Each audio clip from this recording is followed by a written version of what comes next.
Hello everyone, this is Utkarsh Shukla from Utkarsh education. आज के lecture में हम पढ़ेंगे अध्याय 2 हिंदी वर्णमाला। हिंदी वर्णमाला में देखो 3 लेक्चर आएंगे। पहला होगा हिंदी वर्णमाला और उनमें जो वर्ण हैं उनका उच्चारण स्थान क्या है। फिर एक लेक्चर स्वर का आएगा और एक लेक्चर व्यंजन का आएगा, जिससे आपकी हिंदी वर्णमाला के 3 लेक्चर आपको मिल जाएंगे। ठीक है, ये लेक्चर हिंदी भाषा में जो भी सेक्शन किसी भी एग्जाम में लगे, सबसे छोटे चपरासी लेवल से लेके पीसीएस लेवल तक सभी जगह ये काम आता है। इसीलिए इस लेक्चर को बहुत ध्यान से देखिएगा। हो सके तो नोट्स बना लीजिएगा। नोट्स की पीडीएफ टेलीग्राम पे मिल जाएगी। टेलीग्राम की टेलीग्राम का जो लिंक है वो डिस्क्रिप्शन बॉक्स में दिया हुआ है। अगर आपको लेक्चर पसंद आता है, अगर आपको कुछ ज्ञान नॉलेज मिलती है उससे, जिससे आपको लाभ मिलता है, then please like my video and subscribe my YouTube channel. Doubt या अगर वीडियो अच्छा लगता है तो भी कमेंट करिए, मुझे बताइए कि क्या कोई इम्प्रूवमेंट हो सकती है, जिससे मैं और अच्छे से आपको पढ़ाने की पूरी कोशिश करूंगा। ठीक है, आइए अब बिना समय बर्बाद किए पढ़ना शुरू करते हैं। देखो, इस लेक्चर में मैं तुम्हें सबसे पहले समझाने वाला हूं कि ध्वनि क्या है। जैसे दिख रहा है ना, ध्वनि, वर्ण, स्वनिम, रूपम, ये सारी तो वर्णमाला लिखी हुई है। ये 4 कॉन्सेप्ट को समझना बहुत ज़रूरी है, बिना उसके कुछ भी पहले शुरू नहीं कर सकते। देखो, जो वर्णमाला है, जो साहित्य है, जो लेखन है, उन सभी का उद्यम, उन सभी का उद्गम, उन सभी की जो शुरुआत है वो बोलने से होती है। हम सबसे पहले लिखा नहीं करते थे, हम पहले बोला करते थे। बोलते समय जो प्रक्रिया हम करते हैं जिससे हमारे विचार सामने वाले को पहुंचते हैं, उसको ध्वनि कहा जाएगा। जैसे मैं बोल रहा हूँ, लिख तो चुका, अभी मैं कुछ लिख नहीं रहा हूँ ना, मैं बोल रहा हूँ ना और आपको सुन रहा है, तो ये ध्वनि का इस्तेमाल करना हो गया।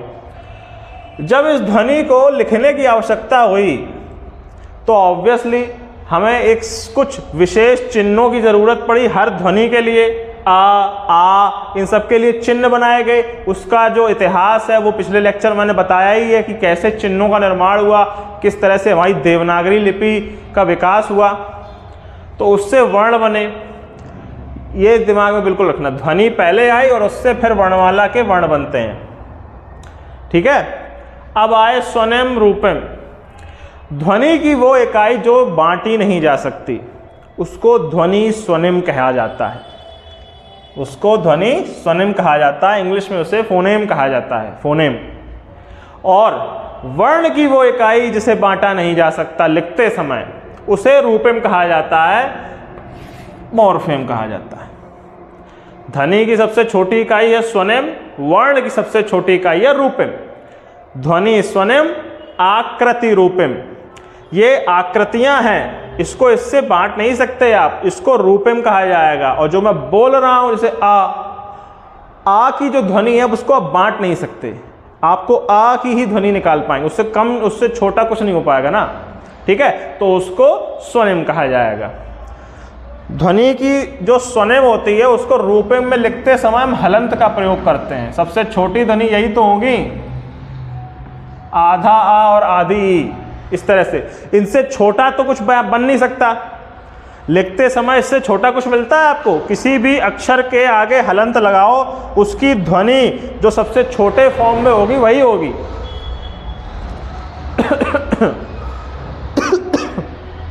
जैसे छा है, तो इसकी ध्वनि बतानी है रूपम फॉर्म में या स्वनिम फॉर्म में, तो छा के आगे हलंत लगा दिए आप, आधा छा। ठीक है, इस तरह से ये 4 चीजें आपको समझ में आनी चाहिए।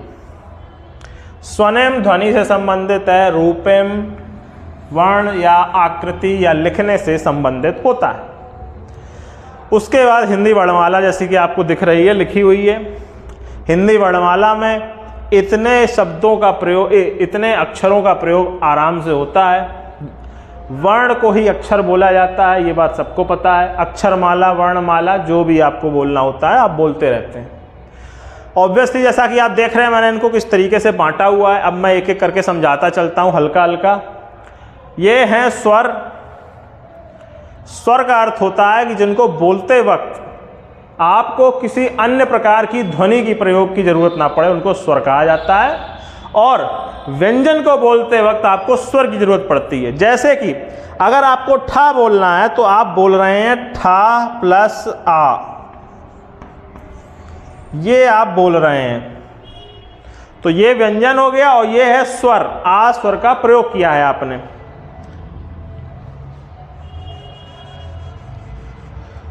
इस तरह से स्वर और व्यंजन बटे हुए हैं। ये तीन चीजें ना स्वर है ना व्यंजन है। अनुस्वार, अनुनासिक, विसर्ग, केवल बिंदी अनुस्वार, चंद्र बिंदु अनुनासिक, और ये है विसर्ग। ठीक है। आ, छोटा आ, बड़ा आ, छोटी ई, बड़ी ई, छोटा ऊ, बड़ा ऊ, छोटा ओ, बड़ा ओ, या आओ, ओ, आओ, ए, आए और रिरी, टोटल 11 स्वर हैं हिंदी में। संस्कृत में 2 और आ जाते हैं, तो संस्कृत में 13 माने जाते हैं, लेकिन 13वें स्वर का उपयोग ओम करके होता है, वो हम लोग मानते नहीं हैं। तो और एक होता है लिरी, यहीं लिख देता हूं। संस्कृत में ना ये और होता है और ये और होता है, ओम और लिरी। तो संस्कृत में 13 मान लिए जाते हैं, हिंदी में 11 स्वर हैं, ये याद रखना। स्वर के लेक्चर में और अच्छे से इन सभी को एक एक करके डिस्कस करेंगे।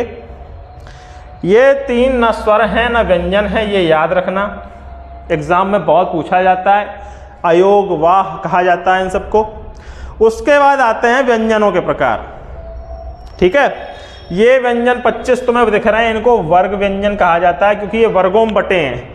ये है का वर्ग, चा वर्ग, टा वर्ग, ता वर्ग, पा वर्ग। ये 25 जो बटे हुए हैं ना, का, ख, ग, घ, ड़ा या इया, चा, छ, जा, जांगिया, टा, ठा, डा, ढा, ता, थ, द, ध, न, पा, फ, ब, भ, म, ये वर्गीय व्यंजन कहे जाते हैं। व्यंजनों के अन्य प्रकार भी निकलेंगे, वो मैं व्यंजन वाली लेक्चर में बताऊंगा। उसके बाद आते हैं ये 8 व्यंजन जो अलग से होते हैं, या, र, ल, व, श, स, ह। ठीक है। तुमको जब भी कोई इंटरव्यू में, मैं रिपीट कर रहा हूं, इंटरव्यू में तुमसे इनमें डिफरेंस पूछा जाए कि इनमें ध्वनियों में अंतर बताओ, तो कैसे बताओगे?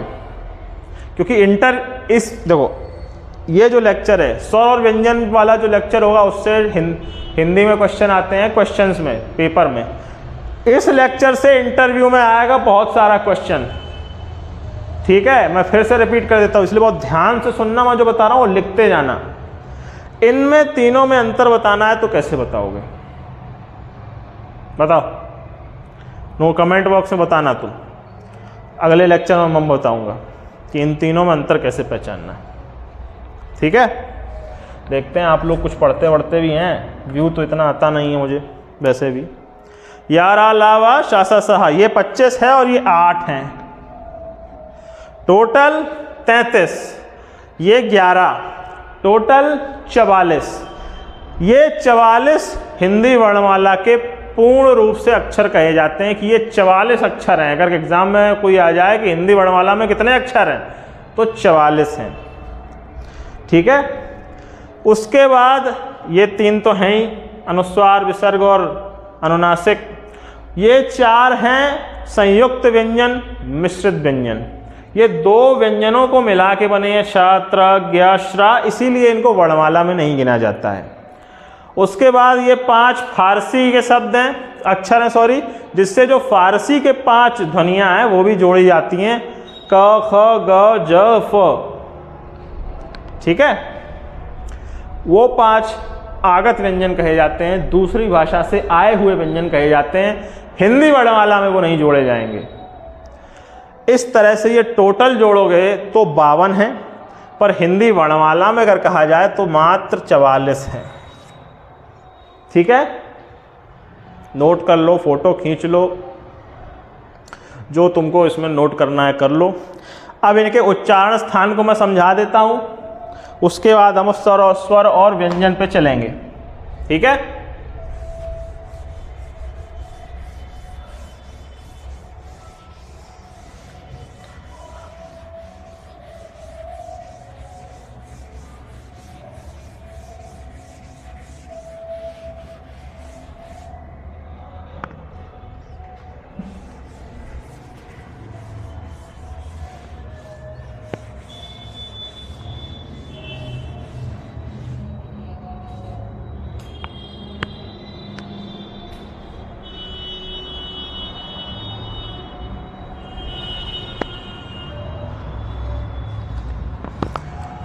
अब उच्चारण स्थान जरा लिख दें पहले।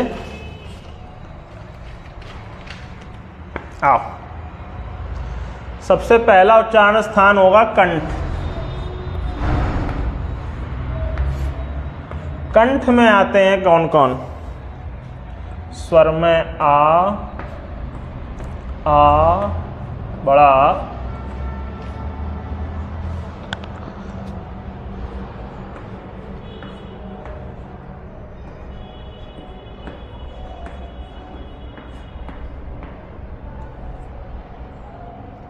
ठीक है, और का, खा, गा, घा और ला, ये जो है कंठ में आएगा। ठीक है, कंठ माने गला। इसका मतलब है कि उच्चारण करते वक्त जो हमारी वायु है, बोलते वक्त हवा, देखो ध्वनि का स्रोत क्या है? आवाज पैदा कैसे होती है? कंपन से। चलती कैसे है? ये कंपन किसी हमारे शरीर के अंग में होंगे या किसी शरीर के अंग के द्वारा होंगे, और उससे जो वायु है उधर, उसमें कंपन आ जाएगा और वो कंपन ट्रांसफर हो जाएगा आगे वायु में। जैसे मैं यहाँ से बोला, यहाँ की वायु में कंपन हुआ, ये कंपन आगे बढ़ता चला गया, और कंपन की जो आवृत्ति है, जो पावर है, जो तीव्रता है, वो घटती जाएगी। इसीलिए मेरी आवाज़ एक समय तक ही, एक दूरी तक ही सुनाई देगी। उसके बाद किसी, अगर मैं यहाँ से चिल्लाऊँ और 2 गलियों के अंत में किसी को सुनाई दे जाएगी, ऐसा कुछ नहीं होना है, क्योंकि उसकी पावर घटती चली जाती है। तो ये जो कंपन है, ये वायु में जाएगा। तुम्हारे गले में जैसे थोड़ी वायु तो होगी, बिल्कुल तो गला बंद है नहीं।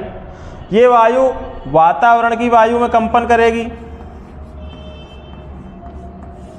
वातावरण की वायु तुम्हारे कान में कंपन करेगी, कान के पर्दे में, और वहाँ से तुम्हारे दिमाग में कंपन जाएगा और वो करेगा, और वो उसको बताएगा कि कि आवाज़ आई है, ये आवाज़ है, इस तरह से सुनना है उसको।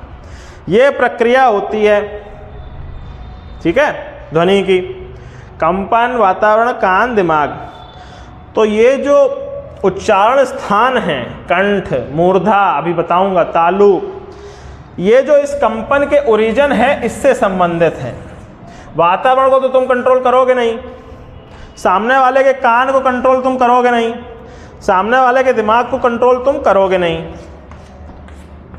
कंपन का तुम्हारे अंदर जो ओरिजिन है, यहाँ से बोलना है, यहाँ से बोलना है, कुछ लोग नाक से बोलते हैं, हिमेश रेशमिया टाइप, वो डिसाइड करता है कि उच्चारण स्थान कहाँ से होगा। ठीक है,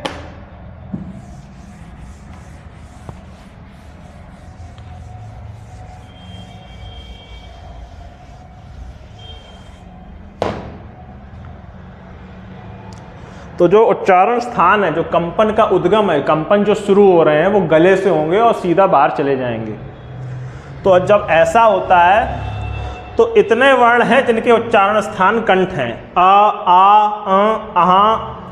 आम, का, खा, गा, गा, ञा। तो जो का वर्ग है, का से कंठ रट लेना सब लोग, वो कंठ से आता है। छोटा, बड़ा, आम, टोटल हो गए 9। तो कंठ से अगर ये आ जाए कि कितने अक्षर ऐसे हैं जो कंठ से बोले जाते हैं, तो 9 हैं। ये हैं, इनको लिख लेना, याद करना पड़ेगा तुमको। सीधे यहाँ से रटने का काम शुरू होता है, क्योंकि एग्जाम में सीधा पूछा जाता है खा का उच्चारण स्थान बताओ, तो तुम्हें ऑप्शन में कंठ लगाना पड़ेगा या गला लगाना पड़ेगा। कंठ के बाद तालु,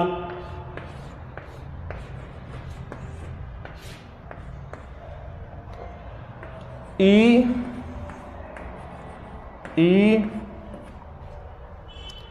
और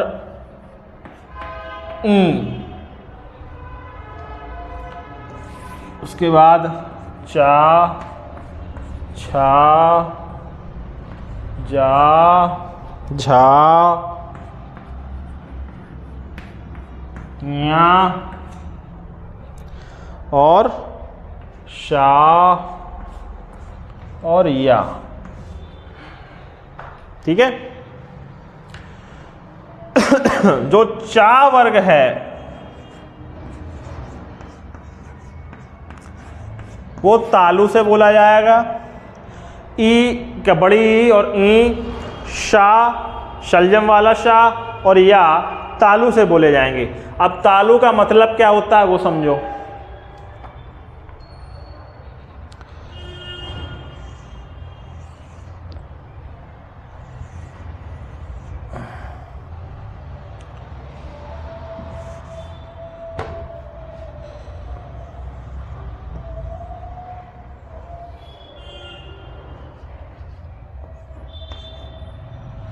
ठीक है। और एल, ज़्यादा ऐसा नहीं देखो समझना है, दिमाग से लगाना। ये है हमारे मुंह की व्यवस्था। दिस इज आवर माउथ, ये दांत हैं। ठीक है। ये हमारी जीभ है। तो मुंह का जो ये हिस्सा है पिछला, आप अपने आप से दिमाग से सोचिए, चा बोल के देखिए, चा चा चा। मुंह, अपने मुंह को दांत के, अपनी जीभ को दांत के पास रखिए और फिर चा बोलने का प्रयास करिए। आप बोल नहीं पाएंगे, चा नहीं बोल पाएंगे। चा चा बोलना है तो जीभ थोड़ा पीछे लगती है, अपने आप से थोड़ा करिए, समझ में आ जाएगा बड़े आराम। तो मुंह के पिछले भाग को जो है वो तालु कहा जाता है।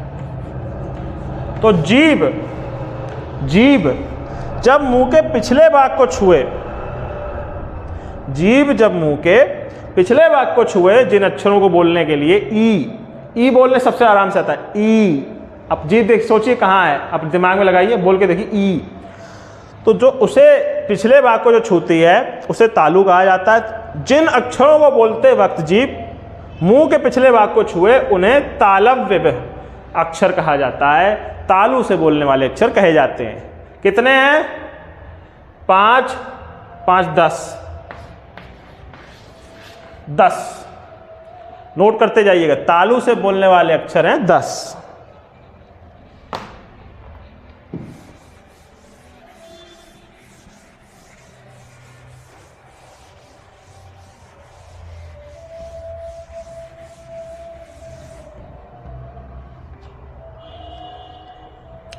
अब आओ अगला, मूर्धा। ठीक है। मूर्धा में आएगा रिरी, एक ही है, टा ठा डा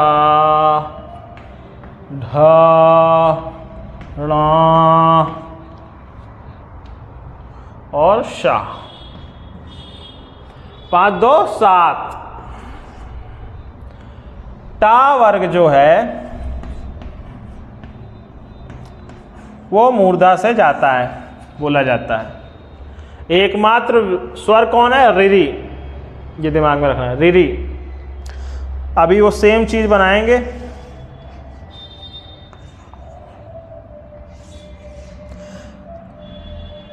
जो तालु है और दांत है उसके बीच का जो पोर्शन है उसको मूर्धा कहा जाता है। मुंह का जो अगला हिस्सा है उसे मूर्धा कहा जाता है। बोलते समय जो जीभ मुंह के अगले भाग को छुए तो जो शब्द बाहर, जो अक्षर, ये जो ध्वनियाँ बाहर आएंगी वो मूर्धन्य ध्वनियाँ, मूर्धन्य अक्षर कहे जाते हैं। ठीक है। टोटल 7 हैं, रिरी, टावर्ग और शा, षटकोण वाला सा।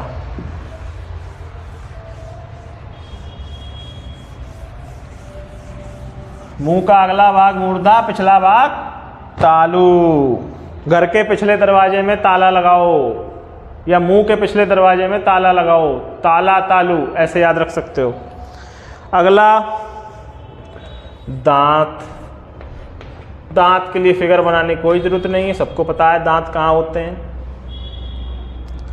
दांत में आता है ता वर्ग पूरा, ता था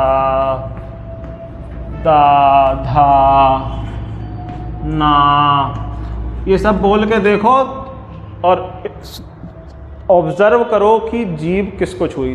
ता, तो जीभ ता आवाज निकलने से ठीक पहले दांत को छू रही है, ता। ठीक है, दांत में ता है, ता वर्ग से याद रखना है बस। ठीक है, ऐसे याद रखना। टोटल 5 दांत से आवाजें यहां से आती हैं। सब नोट करते चलिए। पर्याप्त टाइम दे रहा हूं मैं लिखने का, क्योंकि हम भी लोग लिख रहे हैं। ब्लैक बोर्ड पर पढ़ाने का एक ही फ़ायदा है कि आप साथ में नोट्स बना सकते हैं। पीपीटी या पीडीएफ से पढ़ाओ तो उसमें तो हम ऊपर सरकाते जाएंगे आराम से, हमें तो लिखना नहीं है। ठीक है, अब आओ ओंठ।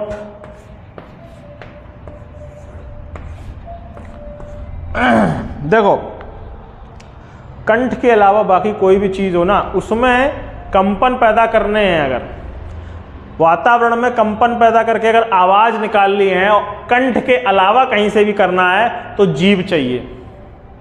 तो कंठ के अलावा हर चीज़ में जो भी लिखूंगा उसमें जीभ टच हो रही है।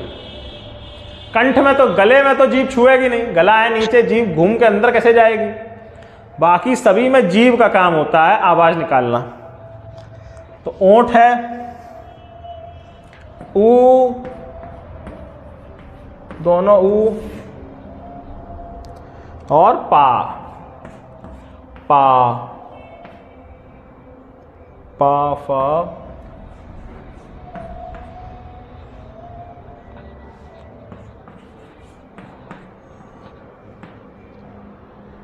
मा, और एक भा, ये वाला जो आगत व्यंजन है वो। लेकिन चूंकि ये वर्णमाला में नहीं है तो टोटल में ऐसे नहीं जुड़ेगा। 1 2 3 4 5 6 7 + 1 8। ठीक है, लेकिन ये याद रखना ये आगत व्यंजन में आएगा, क्योंकि डॉट लग गया, फारसी सा अक्षर हो गया वो। वही बात, मुंह में कंपन करके आवाज निकालने के लिए जिस अंग को सबसे ज्यादा काम करना पड़ रहा है वो है ओंठ। ऊ, मुंह देखिए, ऊ, हमारे यहाँ की जो मांसपेशियां हैं वो आपस में तन के हमारे मुंह को गोल कर देती हैं, जिससे जो कंपन निकलेगा वो, पहले मुंह इतना खुला है, ठीक है, इतना, फिर उसके बाद मुंह इतना ही खुला रह गया ऊ करके, तो छेद जो है मुंह का वो खट गया, तो कंपन उतने उस हिसाब से कंडेंस हो गए, उस हिसाब से दब गई, तो आवाज़ ये निकली। इस कार्य को करने में ये ओंठ है, ओंठ का काम है। ठीक है, तो ओंठ को जब यूज करके ध्वनि निकालोगे तो उसे ओष्ठस्थ ध्वनियाँ, ओष्ठस्थ व्यंजन, ओष्ठस्थ स्वर, ओष्ठस्थ अक्षर कहा जाएगा। ठीक है, छोटा ऊ, बड़ा ऊ, पा वर्ग पूरा, पा, फा, बा, भा, मा, और आगत ध्वनि भ।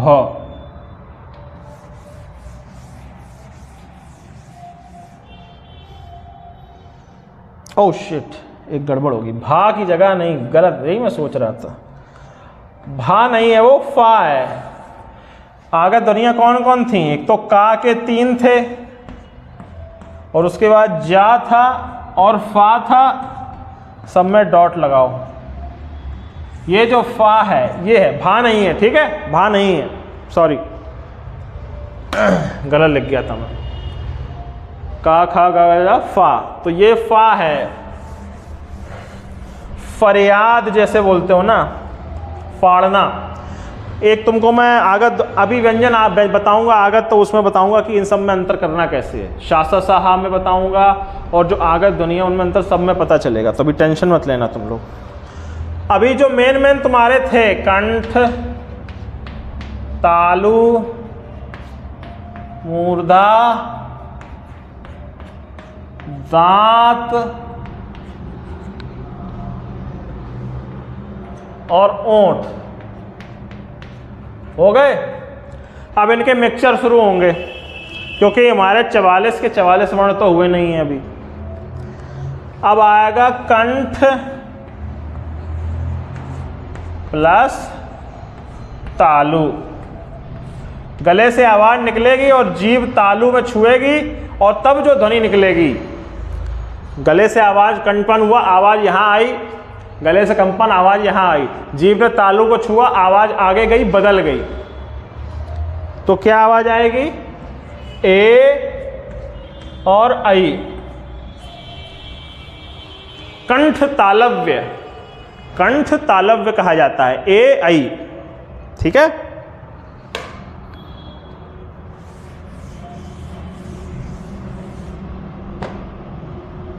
अगला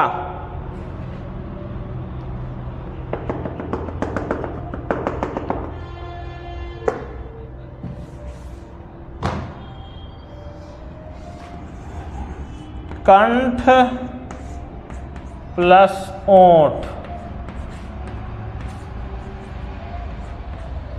कंठ और ओंठ में है ओ औ।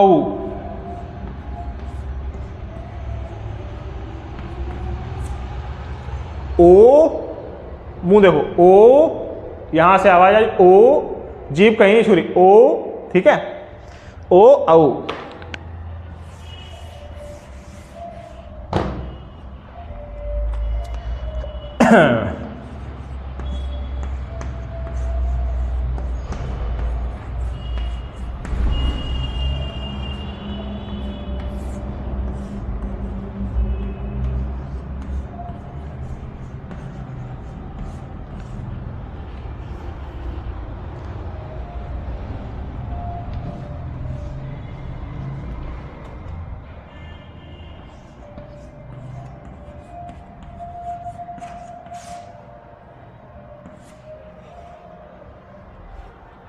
सरल।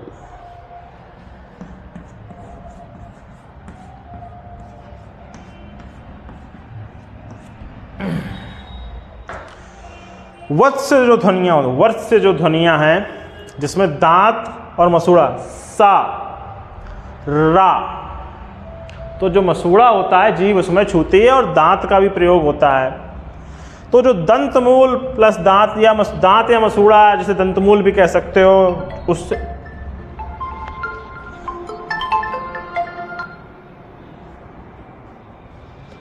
उससे जो ध्वनियाँ आएंगी उसे सारा ला, वो इसमें कहते हैं।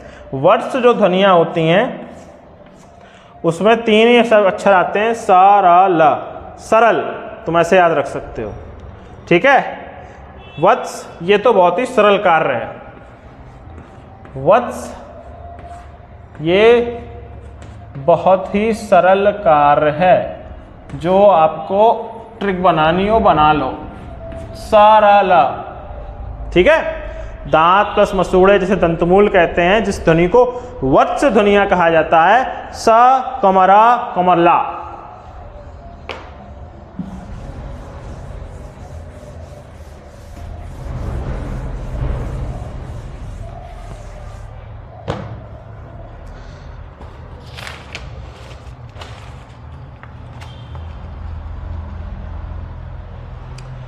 दांत प्लस ओंठ, दंतोष्ठ जिसको बोला जाता है, उसमें एक ही ध्वनि आती है, वा, जिसमें दांत और होंठ दोनों का इस्तेमाल जीभ करेगी हमारी, उसमें एक ही ध्वनि आती है, वा।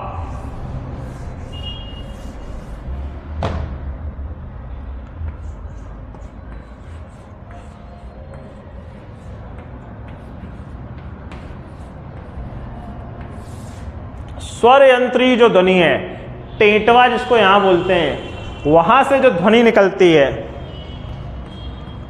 हा। ठीक है, हा, नोट करते चलो, इसमें सब रटना है। और उसके बाद आगत ध्वनियां तो बता ही चुका हूं। इस तरह से इस लेक्चर में उच्चारण स्थान और वर्णमाला के बारे में मैंने आपको जानकारी दी। ठीक है, अगर ये लेक्चर पसंद आया हो तो please like my video, subscribe my YouTube channel. Hindi की ये लेक्चर सीरीज सभी एग्जाम के लिए आपको फ़ायदा देगी। Thank you very much. जय हिंद।